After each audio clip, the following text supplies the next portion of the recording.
嗨，大家好，我是坦平叔，今天是2025年4月7号。这一期咱们继续胡聊胡适、胡指、胡威，还有胡一进老师今天胡适走势不出咱们这个清明节假期咱们的分析这个清明节假期美股以及其他的外围市场都是一个崩盘走势我一直说这个肯定会影响到咱们胡适截至收盘沪指收3096点，跌了7.34%，深成指收9364点，跌了9.66%，创业板指数收了1807点，跌了12.5%，而且整个盘面是低开低走尾盘这个有一只看不见的手出现了，往上拉了一下，但是没有成功尾盘的这个金融股银行股都有所动作，资金流出2000多亿今天两市成交量达到了1.5万亿以上，可以说叫放量下跌因为前几天都是1万亿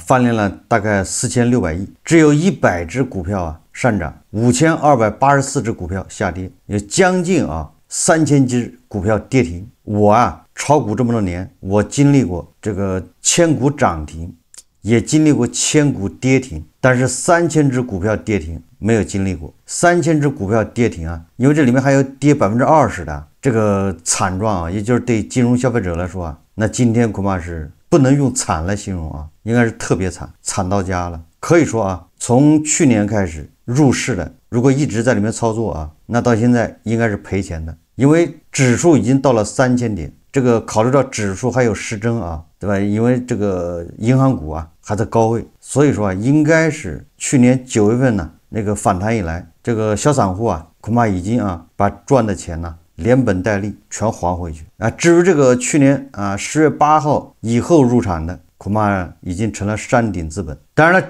今天这个胡适的走势也不能全怪胡适因为这个全球股市都在跌，那作为胡适都是跟跌不跟涨。首先是香港恒生指数跌了13%，失守2万点大关。恒生科技股指数跌了17%比亚迪跌了22%，小米、小鹏跌超20%，阿里巴巴跌了18%，京东集团跌15%，美团跌15%，腾讯控股跌12%。这个美股三大指数期货再次崩盘。截至发稿，道指期货跌3.7%，纳指期货跌5%，标普500指数期货跌4.15%，恐慌指数飙涨至50%。日韩股市也是崩盘走势日经指数跌7%，韩国指数跌5%就连黄金都跟着在暴跌这个美股期货暴跌意味着今天晚上美股还要跌美股稳不住，港股稳不住，那 A 股恐怕还要往下再走一走所以说3000点保卫战已经打响。今天晚上一个看点就是特斯拉会不会创新低。这个胡适盘中中央汇金公司发了一个通告，说已再次增持交易型开放指数基金 ETF 未来将继续增持，坚决维护资本市场平稳运行。这个翻译过来就是国家队没有走，大家不要怕，而且不仅没有走，还要继续加仓，乡亲们别跑。不光国家队出来这个力挺胡适这个连这个大家一直诟病的私募这个量化基金也是赶紧出来辟谣把自己摘干净。第一财经报道说上午 A 股大幅回调，量化机构交易相对平稳，没有进行大规模卖出的操作。记者获悉，多家头部量化已提前做好预期管理，虽然风控部门相对比较紧张，但目前还没有出现超出风控的约束条件的情况。有量化机构表示从过往经验和行情判断上，面对极端行情扛过去反而是更好的选择。什么叫扛过去就是做植物人装死。私募不像公募需要披露日净值，等更新周净值时，市场大概率已经修复。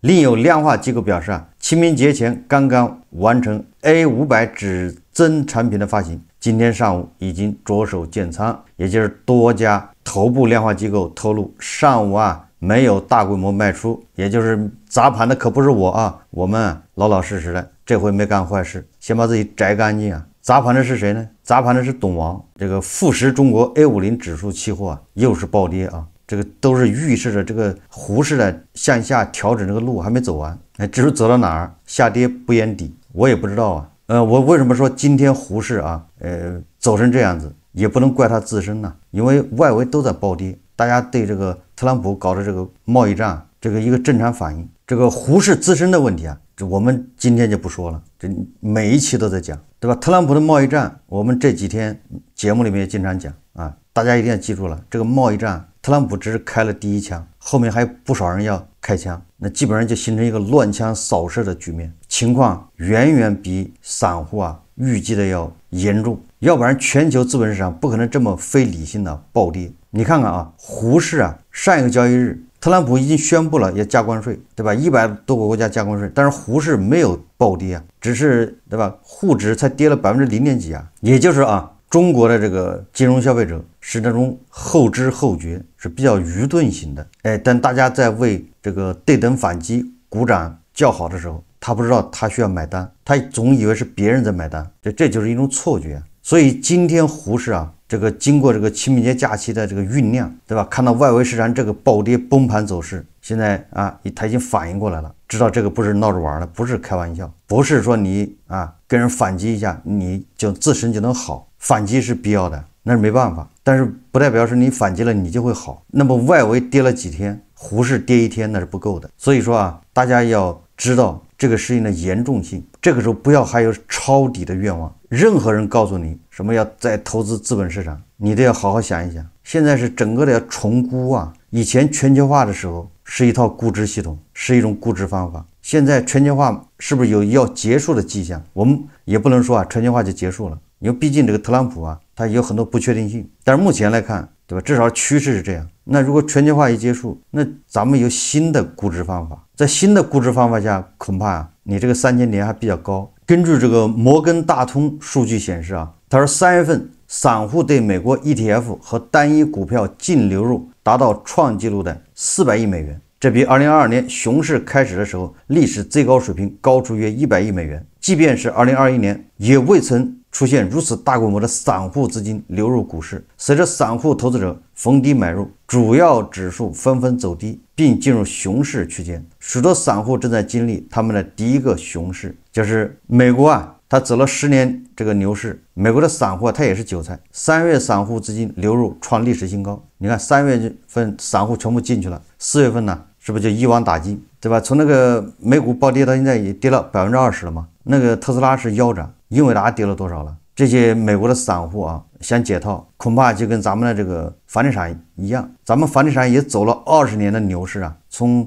2000年开始到2020年，20多年了牛市啊，对吧？你买的早，你压力小，你是2020年买的房，现在不就是要死要活吗？对吧？暴雷的不就是这些人吗？所以说啊，去年前年买美股的人，恐怕现在都已经啊进入亏损状态。但是美股你不能否认，它走了10年的牛市啊，就这样的市场啊，咱们都把握不了。但美国的散户也一样倒霉。那我们还有很多人买了这个纳指 ETF， 对吧？还有很多买了美股的，炒美股的，恐怕这一下这个几年的利润也不见了。这还是个成熟市场。那对胡适来说呢，这一下感觉到了什么叫韭菜，是不是？前几天啊，这个特朗普关税之前呢，是不是还在喊着什么4000点，甚至还有人喊14000点，什么慢牛已经开始了，什么无量慢牛，怎么这些人都不说话了呢？这个市场这个大巴掌是不是扇的脸都肿了？我想啊，作为我的这个节目的听众，尤其是付费的会员充电的，应该是幸福的。我这个栏目啊，我第一个节目就是弃血恳求远离胡适啊，远离中概股，远离港股。我的第一个节目，我清楚的记得啊，下面还好多人留言说你不懂股市，就是所以我也很茫然了。这个我没敢说美股，因为美股不了解，不要瞎说。但是胡适你要说我不懂，我也不知道谁懂，对吧？我作为一个资深股民，不仅赚过钱，还在里面赔过钱，对吧？上市公司我也干过，董监高，对吧？我还有独立董事证书，证监会开会我也开过，交易所也要去打交道，会计师事务所、律师事务所，这样的人他说你不懂股市，所以我也不太清楚什么叫懂股市，对吧？我也在里面赚过3倍啊，不是30%，是300%，那最后也是赔钱出来的，对吧？这个胡适啊，稍微谈一下，马上就有人在下面说你踏空了吧，就这种傻缺也不知道从哪儿来的，不知道这人现在还活着还是怎么着，什么个状态啊？能不能冒个泡，对吧？在我这个节目下面留个言，让我看看你现在什么状态。我这个3年多来啊，是不是都是一直在劝对吧？不要玩胡适，不要玩。我哪一期不是说，哎，现在正是你，对吧？跑路的最好时候啊，就在这个清明节之前，是不是？我还在说，这跑路的机会越来越少了，时间窗口马上就关上了，对吧？那时候在3400点，我是不是天天说，赶紧的吧，走人呐？如果听了我的，那都是幸福的。咱们的网友里面有很多人听了我的，斩仓出局的啊，是不是？有的人呢，你在我这个评论下面留个言，你看了我的节目之后啊，痛定思痛，一刀割下去。当时肯定是血淋淋的，但现在你一看，是不是很高明啊？还有一些傻缺天天问我黄金，我他妈做节目天天都是黄金这玩意不适合我们韭菜投资，因为黄金这个市场它是鱼龙混杂，它都不是一个标准的投资品。就是我们拿股市举例子吧，那股市有专门的这个监管机构在管，你都炒不好，你还去玩那种没人管的黄金，我挺佩服的啊。就是我也不知道这是什么思路啊，这个脑子它属于奇葩。就是股市你都玩不明白，你也就玩黄金，这逻辑上不成立啊。你黄金的玩意你怎么投资啊？看不明白。反正有人已经买了吧，现在也很爽啊。这个黄金也在暴跌，我不知道黄金接下来是涨还是跌，我搞不清楚。我只是说这东西它就不适合咱们韭菜去投资，对吧？你要投资实物黄金，你买回来十有八九是金包桶啊，里面藏了沙子啊。等到你要卖的时候，你发现它不是千足金啊，对吧？等到你要卖的时候，你发现，对吧？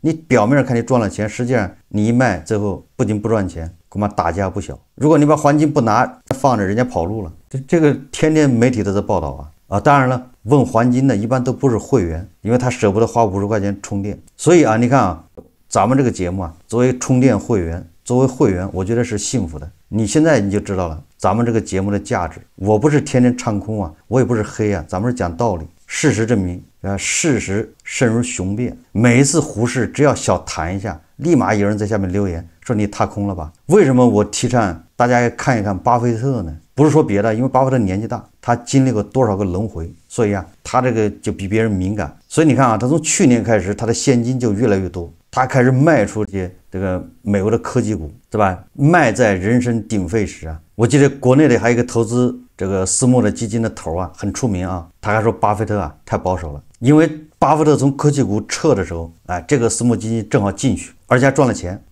但是现在回头看看啊，估计把赚的钱已经吐回去了，还不够。这回知道巴菲特厉害了。但是巴菲特他也有损失啊，他并没有撤完，他只是资金调配的吧，他现在仓位低，自己现金多，是这么个状态。那对他来说，这叫规避风险。我们韭菜啊，没有这么多资金，没有源源不断的资金，所以我们玩不了这一套。我们韭菜往往是你这个钱刚被套住，你就要花这个钱，你家里就有人要生病，你家里就要急着用钱，你被迫割肉，就不这么巧啊！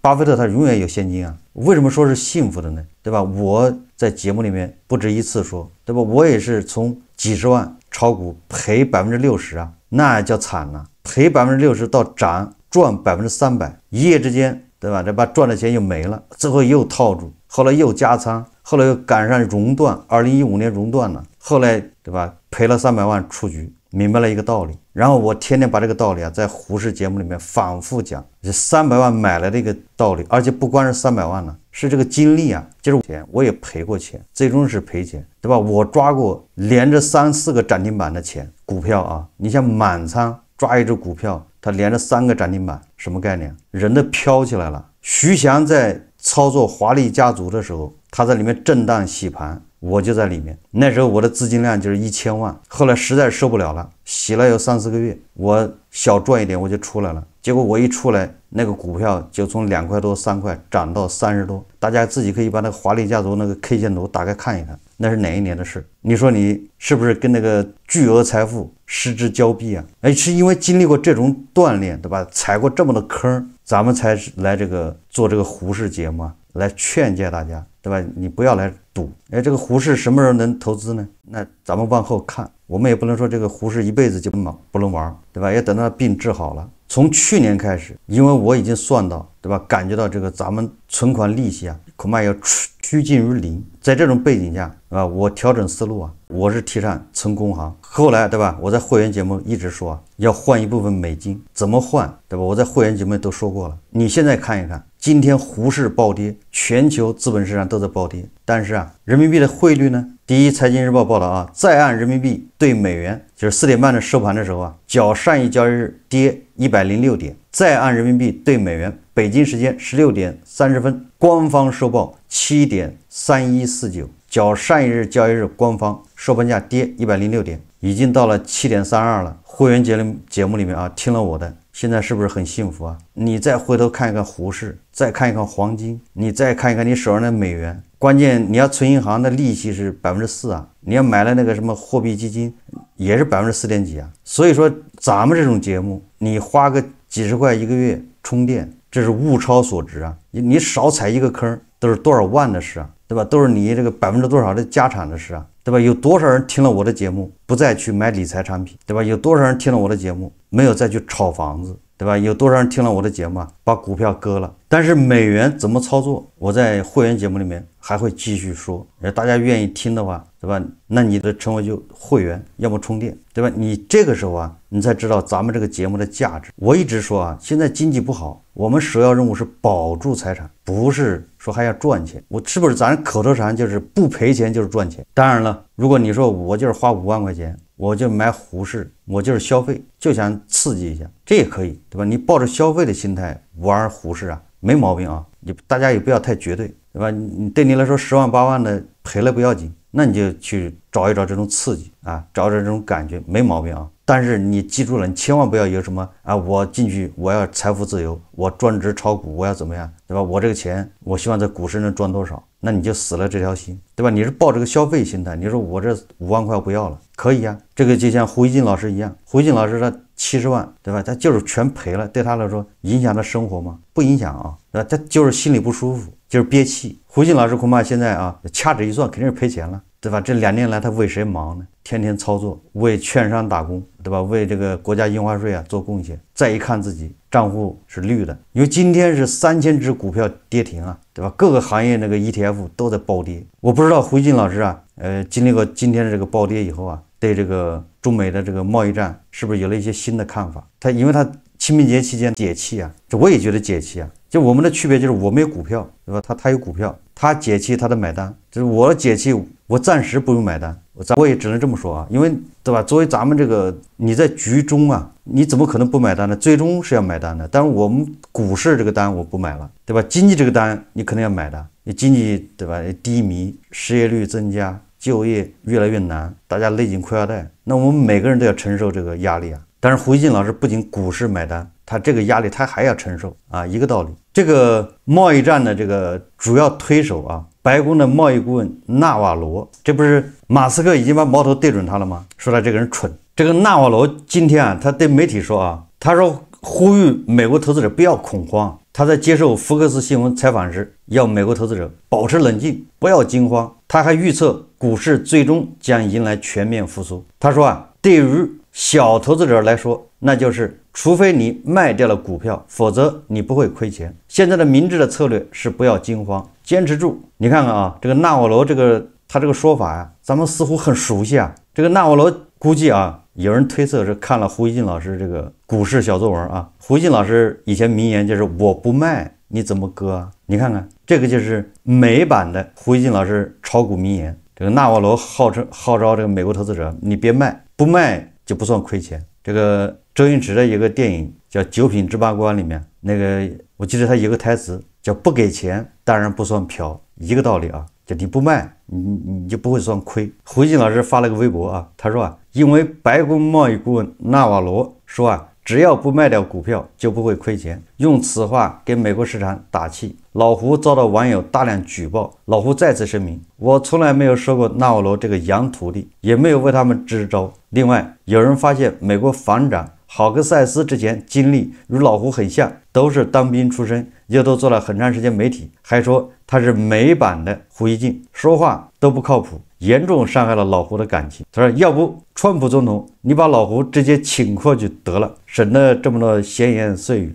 在我看来这个胡一金老师他的言行跟美国的纳瓦罗或者是豪克赛斯啊，好像有那么相同的地方。这个恰恰说明啊，就是胡锡进老师他的功能，对吧？我们不要把他当作胡锡进老师，是他的言行，他的做法，它是一种功能，是一种需要，那就是安抚。就是在股市暴跌的时候，需要这样的人出来安抚，对吧？安抚就那一套嘛，对吧？纳瓦罗也是在美股暴跌，他出来安抚投资者啊，说你只要不卖啊，不算赔。胡锡进老师当时说这话，也是在这个股市啊，对吧？这不断的创新低的过程中，所以胡锡进老师是不是某种程度上啊，也背负着一些责任，出来安抚啊，说你只要不卖，你怎么割？有人问啊，接下来胡市怎么走呢？对吧？叫36计走为上，还是找机会出来吧。就是你要清醒的认识到，韭菜不适合这个市场，你去了，你就是被割，对吧？从美国割到中国，我们不能说美股问题吧，不能说美国市场也是腐败，对吧？有各种监管问题，对吧？一样的你会赔钱，更何况胡适啊！我这几天看美股啊，我就已经深深的得出了一个结论，就是美国的资本市场也不适合我去玩，所以我选择美元。但是美元是不是就可以一直持有？这个我要在会员节目里面去说。好，这期节目我们就聊到这里，感谢大家收看。如果喜欢我的节目，欢迎订阅转发，也可以在下方留言评论，谢谢大家。